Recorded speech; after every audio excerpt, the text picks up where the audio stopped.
کیا سوشلسٹ تنظیموں کا رکن ہونا اسلام میں جائز ہے؟ ہماری جتنی بھی یہاں پہ پولیٹیکل جماعتیں ہیں نا، سب کی کوئی نہ کوئی ایک ویژن تو ہے نا. جس طرح نون لیگ ہے، یہ کیپٹلزم کی طرف مائل ہے. ظاہر دنیا میں معیشت کے نظام ہے، اور جو پیپلز پارٹی ہے وہ سوشلزم کی طرف مائل ہے، لیکن اس کو انہوں نے ماڈیفائی کیا ہوا ہے. ظاہر ہے سوشلزم سے مراد کوئی ڈینائل آف گاڈ نہیں ہے، یہ معاشی نظام ہے جس کی اپنی خوبیاں بھی ہیں اور خامیاں بھی ہیں. کیپٹلزم کی اپنی خوبیاں بھی ہیں، خامیاں بھی ہیں. اسلام ان دونوں کے درمیان ہے، ساری چیزیں سوشلزم والی بھی نہیں، ساری کیپٹلزم والی بھی نہیں. تو ٹھیک ہے، آپ کوئی تنظیم جوائن کرنا چاہتے ہیں، لیکن وہ پولیٹیکل جماعت کے طور پر ہو، ریلیجن کے طور پر نہیں. دیکھیں چائنا جب تک سوشلزم کو پیور سینس میں لے کر چلتا رہا، اس نے ترقی نہیں کی ہے. جیسے ہی انہوں نے اس میں تڑکا لگایا کیپٹلزم کا، امریکہ کے ذریعے انہوں نے انڈسٹریز لگائی اپنے ملک میں، اور دیکھیں 30 سال میں وہ 90% لوگوں کو پاورٹی سرکل سے باہر لے کے آ گئے. معجزہ دنیا میں اگر آپ نے کوئی دیکھنا ہے نا زندہ معجزہ، تو وہ آپ چائنا کو دیکھیں کہ 30 سال میں غریب ترین قوم دنیا کی، اور آبادی بھی ایسی کہ دنیا کا 5واں حصہ وہاں پہ رہ رہا ہے. یاد ہوگا بندے تھوڑے سے ترقی کر گئے سنگاپور کی طرح یا باقی جگہوں کی طرح. اتنی آبادی اور غربت سے انہوں نے نکال لیا. انہیں اندازہ ہو گیا کہ کمیونزم میں، سوشلزم میں چند ایک چیزیں کمزوریاں ہیں، ان کو ہم اوور کم کریں گے، اور وہ انہوں نے کیپٹلزم کے ذریعے کیا، اور دیکھیں انہوں نے ترقی کی ہے. وقت کے ساتھ انہوں نے چیزوں کو لرن کیا، اس لیے وہ آج یہاں تک پہنچے ہیں.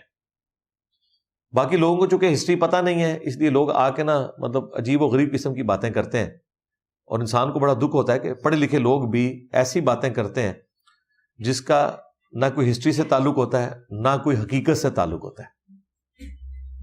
ابھی اگلے دن رمضان نشریات میں ہمارے ایک بھائی ہیں، نام لیے بغیر میں پھر وہ کلپنگ شروع کر دیتے ہیں لوگ، تو وہ مجھے جواب دیتے ہوئے کہہ رہے تھے کہ جی چائنا کے پاس کون سا ایسا اسلحہ تھا کہ انہوں نے ترقی کر لی ہے امریکہ کے مقابلے کے اوپر. میں جب بتا رہا تھا بھائی جب تک آپ اسرائیل اور امریکہ کے مقابلے پر اسلحہ نہیں بنا لیتے، سائنس میں ترقی نہیں کرتے، ہم ان سے نہیں لڑ سکتے. وہ ادھر آ کے ان 25 کروڑ کو بھی مار کے چلے جائیں گے. اور اسلام نے آپ کو یہ نہیں کہا کہ آپ نے چند ہزار کے پیچھے ساروں کو مروا دینا ہے. قرآن میں سورہ النساء میں ہے کہ جس قوم سے تمہارا معاہدہ ہے نا، اگر اس نے تمہارا کوئی بندہ مار دیا تو تم نے اس کے اوپر چڑھائی نہیں کرنی، پھر معاہدے کو آپ نے فالو کر کے نارمز کے ذریعے لے کے معاملے کو چلنا ہے. ان کو پتہ ہی نہیں اسلام کا سیاسی نظام کیا ہے. یہ تو یہ کہتے ہیں جی IMF قرضہ منگے تھے، کوئی آیا جے غوری. تہاڈی اوقات کو بات کرو کرنے والی. تو کہہ رہے چائنا کیسے اوپر آ گیا. بھائی چائنا کو امریکہ ہی اوپر لے کے آیا. پچھلے 300 سال میں دنیا کے جس ملک نے بھی ترقی کی ہے اس کے پیچھے امریکہ کا ہاتھ ہے. امریکہ نے اپنے آپ کو ورلڈ چیمپئن ثابت کیا ہے.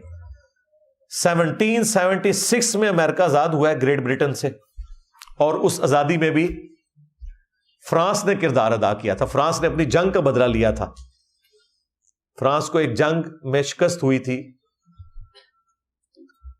گریٹ برٹن سے. تو جب یہ فریڈم کی سٹرگل شروع ہوئی امریکہ میں تو فرانس نے امریکہ کی مدد کی. اور یہ اسٹیچو آف لبرٹی جو آپ کو نظر آتا ہے نا امریکہ کا، یہ فرانس نے گفٹ کیا ہوا ہے ان کو. خیر امریکہ کیا وہ اس نے آزادی کیا حاصل کی، وہ تو پھر آج تک سپر پاور ہے. 1776 سے لے کے 1776 اور آج 2024. پھر اللہ نے ان کو ریسورسز بھی ایسے دیے ہیں، پھر دنیا سے الگ تھلگ رکھا ہے، وہاں کو پہنچ بھی نہیں سکتا، بالکل دور سمندروں میں. وہ جہاں چاہے اپنے اڈے بنا لیتے ہیں، ادھر پہنچنے کے لیے کون پہنچے. تو جتنی ترقی ہوئی ہے ان پچھلے آپ کو 250-300 سال میں، امریکہ اس کے پیچھے. جی سیدھی سی بات ہے. سائیں وہ ہیں جی، وہ ہیں سپر پاور، کوئی شک نہیں اس کے اندر. ورلڈ وار 2 امریکہ نے جتوائی ہے. تو ہمارے بھائی وہ کہہ رہے تھے جی چائنا کہاں سے ترقی، اور چائنا بھائی امریکہ کا حامی تھا ورلڈ وار 2 میں. یہ جو 5 بڑے ملک ہیں نا جو ویٹو پاور ہے جن کے پاس، سیکورٹی کونسل کے مستقل ممبران، یہ 5 وہ ہیں جنہوں نے ورلڈ وار 2 جیتی تھی. الائیڈ پاورز ان کو کہا جاتا ہے. 2 ایشین ہیں، چائنا اور رشیا. 2 یورپین ہیں، یو کے اور فرانس اور ایک امریکہ، یہ 5 ہیں. یہ دنیا کی پالیٹکس کے 5 تن پاک ہیں، سمجھ لیں آپ. ایلیٹ جن کے پاس پاور ہے، چاہے ہمیں برا لگے، سیدھی سی بات ہے. لیکن ہم کہتے ہیں نہیں، ہم تو ہیں پاکستانی، ہم تو جیتیں گے. پھر جیت لو،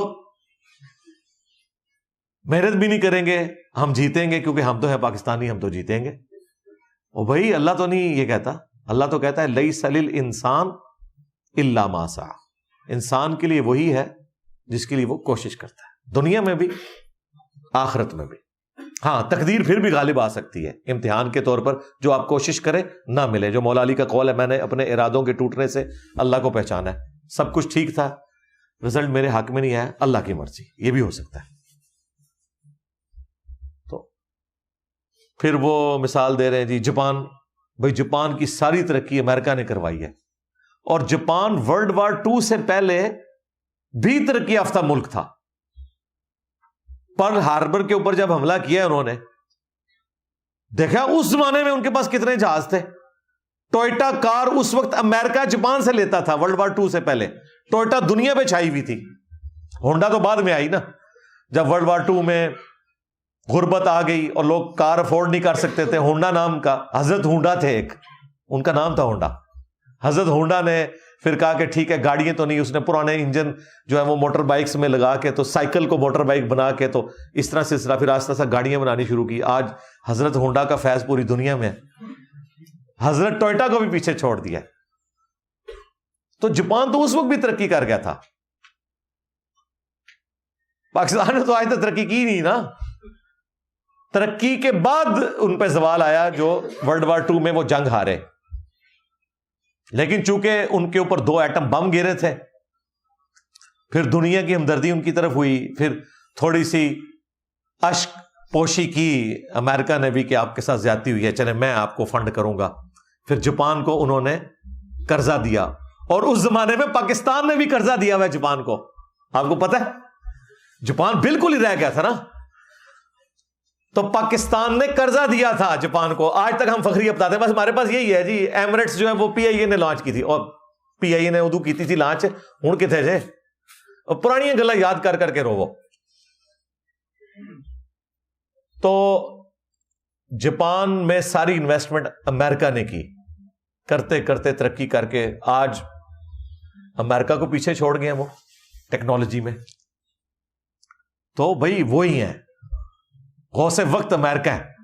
ہاں پالیٹکس کا جرمنی، اللہ کے بندو جرمنی تو دنیا میں ماڈرن جتنی بھی انوینشنز ہیں ان کے پیچھے جرمنی ہے.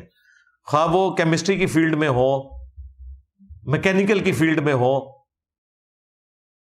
ایٹامک انرجی کی فیلڈ میں ہو، اسپیس کی فیلڈ میں، سب کچھ جرمنی ٹاپ کے اوپر تھا. آئنسٹائن کہاں سے تھا؟ جرمنی سے تھا. امریکہ نے کتنے سائنٹسٹ امریکہ اور رشیا نے جرمن کے لیے تھے. اس لیے تو ہٹلر نے پوری دنیا کو آگے لگا لیا تھا. ان کی جو فضائیہ اس وقت کدھر پہنچی ہوئی تھی، تو ٹیکنالوجی تھی جرمنی کے پاس. ورلڈ وار 2 میں وہ اپنی غلط پالیسیز کی وجہ سے ہار گئے. تو پھر جرمنی کا جو وزیر اعظم اس وقت بنا تھا، اس نے سب سے پہلے یورپ سے معافی مانگی، امریکہ سے جا کے معافی مانگی کہ یہ کھر دماغ ہمارے پہ مسلط ہوا تھا ہٹلر، اس کے گناہوں کی سزا ہماری عوام کو نہ دے. ہم اکٹھے رہتے ہیں، صلح کر کے آگے چلیں گے، ہمارے ساتھ دوستی کریں. یورپین نے کہا ٹھیک ہے جی دوستی کریں گے، آپ کو قرضے بھی دیں گے. امریکہ نے آ کے جرمنی میں انڈسٹریز لگائی ہیں. آج دنیا میں 5 ٹاپ کے ملکوں میں جو اکانومی ہے اس میں جرمنی آ گیا. پیچھے کون ہے؟ غوث وقت امریکہ. اسرائیل کے پیچھے کون؟ غوث وقت امریکہ. اور آپ کہتے ہیں کہ جی ایبسولوٹلی ناٹ، اور نہ سو تہاڈی اوقات، ایبسولوٹلی ناٹ.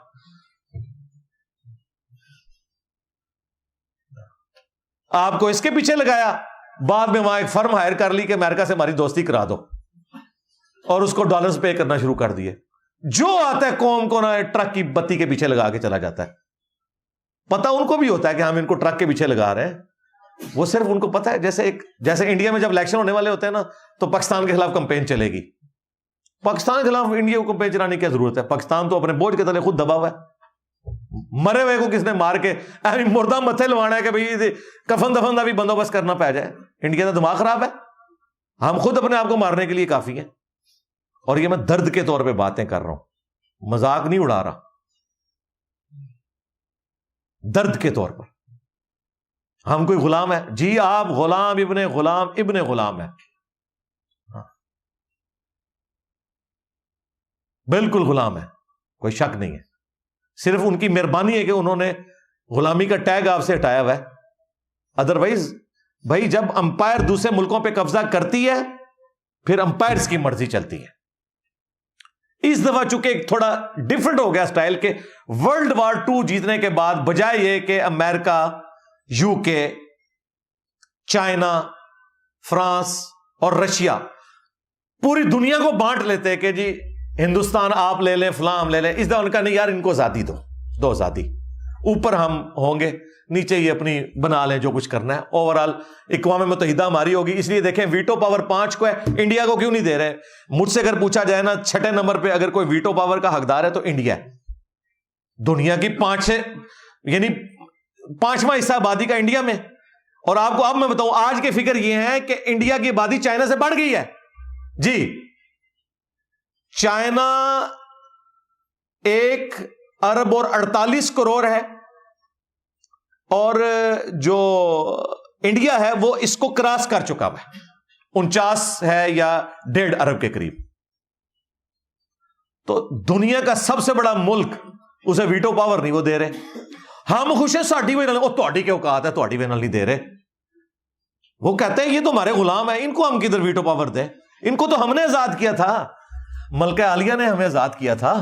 ہاں جی 15 اگست کو یا 14 اگست کو 1947 میں آزادی کس نے دی ہوئی ہے؟ یو کے نے دی ہے. اسی لیے ان کی ملکہ آتی ہوتی تھی ہمارے پاس, یہاں پہ صدر یو بھی لیے پھرتے تھے. آج بھی مائی باپ وہی ہیں بھائی, انہی کی ریلوے لائنز ہیں, یہ ساری نہری نظام انہی کا چل رہا ہے, ان کا فیض جاری ہے. تو وہ رائٹ رکھتے ہیں دنیا کو رول کریں. انہوں نے ارن کی ہے یہ پاور, دنیا کو شکست دے کے. آج وہ اوپر بیٹھے ہوئے, سائنس میں, ٹیکنالوجی میں انہوں نے سب کو پچھاڑ کے رکھ دیا.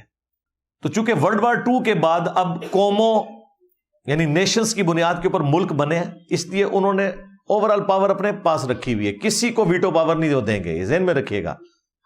انڈیا جو مرضی کر لے, ویٹو پاور انہوں نے نہیں دینی ہے, کیونکہ وہ کہتے ہیں بھائی انڈیا نے تو نہیں جنگ جیتی نا, جنگ تو ہم 5 ملکوں نے جیتی تھی, آپ تو ہمارے غلام ہو, ہم آپ کو ویٹو پاور کیوں دیں؟